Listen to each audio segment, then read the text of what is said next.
Eu sou ator. Meu nome é Júlio Van.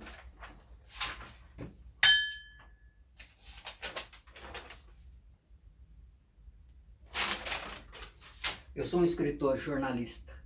Publico alguns artigos e alguns livros. Não todos esses aqui.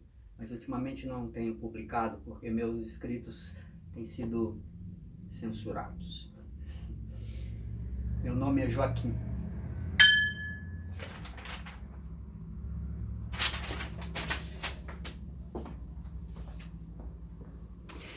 É muito difícil dizer a verdade, ainda mais em tempos como esses que nós estamos vivendo.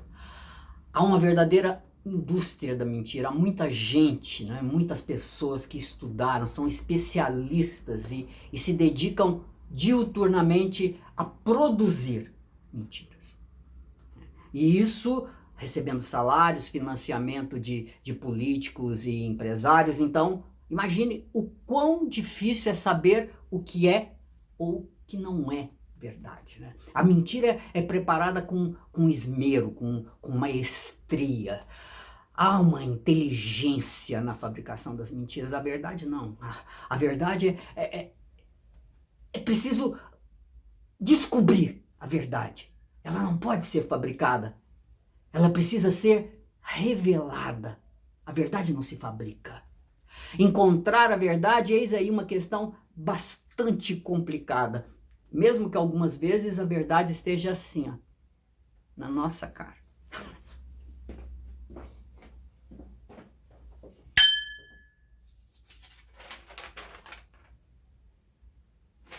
Eu fico encabulado o tempo todo. Não é possível que alguém faça faxina o tempo todo e o tempo todo tenha que arrastar os móveis. Bom, todo mundo tem vizinhos que fazem barulhos estranhos e que nos deixam assim curiosos e desconfiados, né?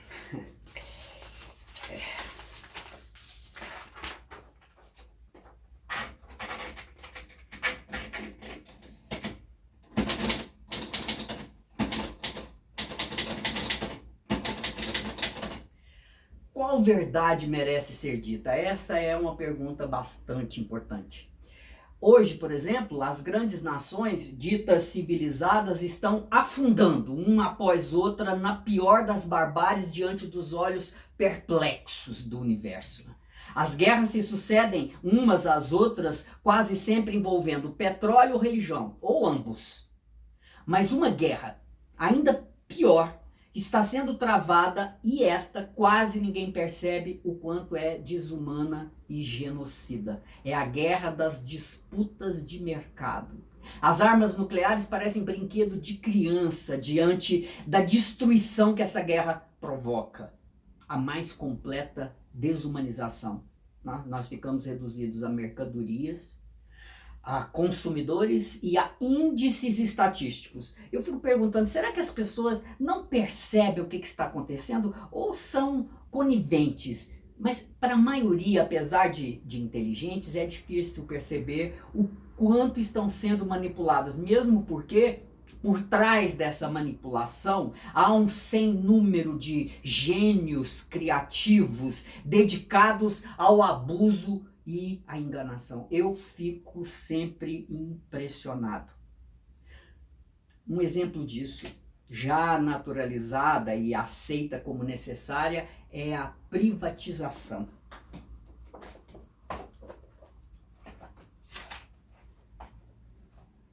Privatizaram sua vida, seu trabalho, sua hora de amar e seu direito de pensar. É da empresa privada o seu passo em frente, seu futuro e, antes de tudo, seu salário, o seu pão de cada dia. E agora, não contentes, querem privatizar o conhecimento, a sabedoria, o pensamento que só a humanidade pertence. O Bertolt Brecht ficaria perplexo até onde se pode chegar com tudo isso. Até mesmo a nossa vida privada foi privatizada.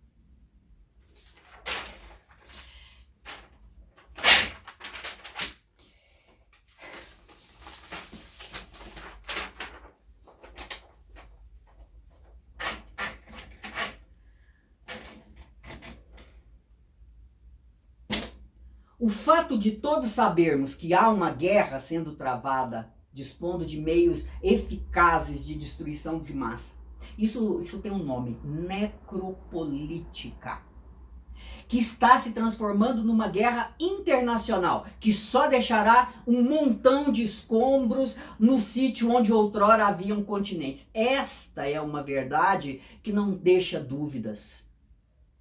No entanto, eu não entendo, as pessoas parecem que não se importam ou estão de tal modo enclausuradas em suas próprias vidas, estão demasiado preocupadas em garantir o seu quinhão, os seus empregos e os ganhos que se adaptam velozmente à situação. A guerra é uma excelente oportunidade de negócios, dizem. Pode-se comercializar tanto armas quanto bíblias. Isso também é inteligência. Isso também é inteligência?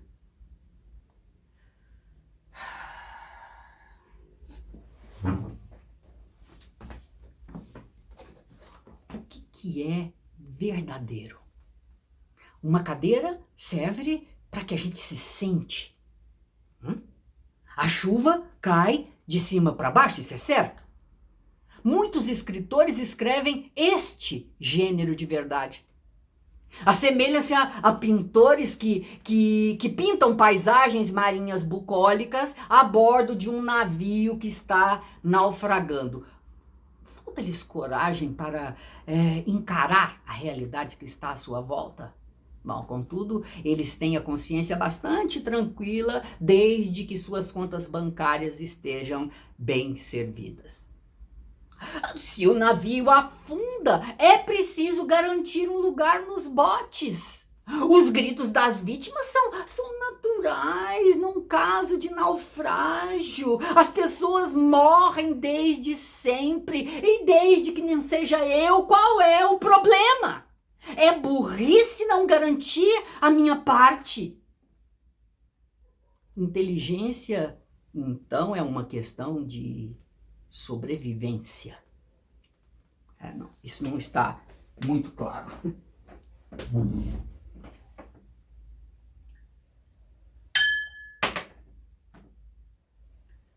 Eu fiz uma reclamação ao síndico, mas não adiantou não. O senhor, eu esqueci o nome, era uma pessoa de bem, ciente de seus deveres cívicos e religiosos, e doou recursos para o condomínio construir uma cerca elétrica à volta de todos nós. Ele é um benfeitor que pensa na nossa proteção e segurança. Que mal pode haver fazer um pouco de barulho? O senhor mesmo com a sua máquina de escrever, tec, tec, tec, tec, tec, tec, tec. O que o senhor escreve tanto? Olha, vou dizer, o seu comportamento pode causar um profundo constrangimento na nossa comunidade. Somos uma família, ele disse. Desconfiem do mais trivial na aparência singelo. E examinem, sobretudo, o que parece habitual. Não aceitem o que é de hábito como coisa natural, pois em tempo de desordem sangrenta, de confusão organizada, de arbitrariedade consciente, de humanidade desumanizada, nada deve parecer natural, nada deve parecer impossível de mudar. No jornal, os meus artigos são considerados pessimistas. O seu pessimismo não se vende bem, me declarou o editor. Já nem sequer as pessoas é que têm motivos para se sentirem pessimistas ao saberem o modo como seus escritores se vendem. Já nem sequer é fácil reconhecer que as suas verdades dizem respeito ao destino das pessoas ou ao sentido da política. Essas verdades soam, normalmente, de uma outra maneira, como se estivessem relacionadas com coisas essenciais.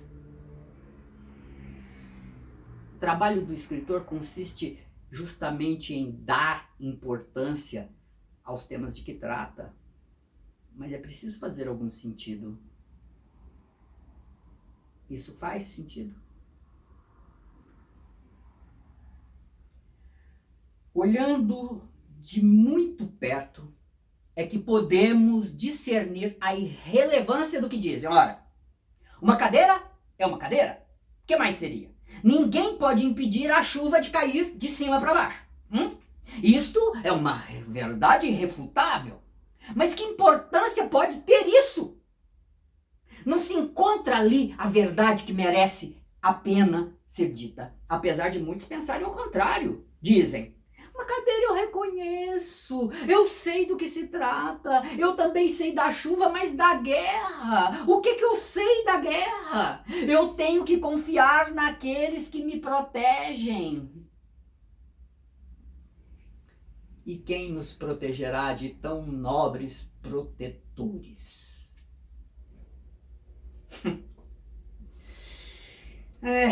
Alguns consagram-se verdadeiramente às tarefas mais urgentes, sem medo dos poderosos ou da miséria. No entanto, não conseguem encontrar a verdade. Faltam-lhes conhecimentos. Acham o mundo complicado em demasia. Não conhecem os dados, nem distinguem as relações. São precisos conhecimentos que se podem adquirir e métodos que se podem aprender. Todos os que escrevem sobre as complicações dessa época deveriam saber, pelo menos, conhecer a história, a economia e a dialética. Estes conhecimentos são imprescindíveis. Mas onde se pode adquiri-los?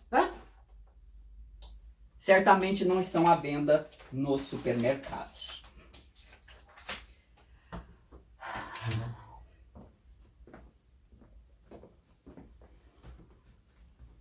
Muitas verdades podem ser encontradas com a ajuda de métodos bastante simples. Mas quando se quer procurar, é conveniente ter-se um método. Saber-se utilizar-se do método. Isto é inteligência. Ou pelo menos deveria ser. Tornar útil o método. E não apenas conhecer e falar sobre.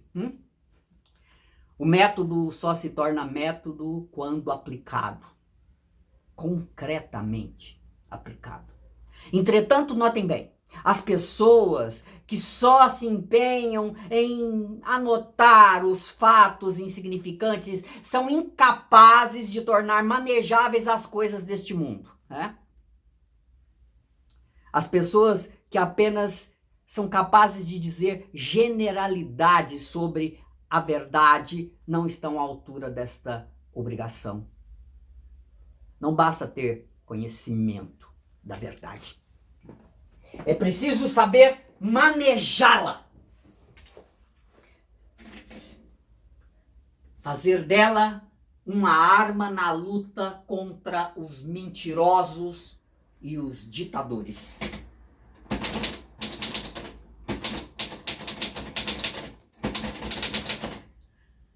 Que continuemos a nos omitir da política e aceitar as coisas como naturais, a ser coniventes com as mentiras que sabemos ser mentiras e dar as costas àqueles com os quais não nos identificamos. Isso é tudo que os malfeitores da vida pública mais querem. Bertolt Brecht.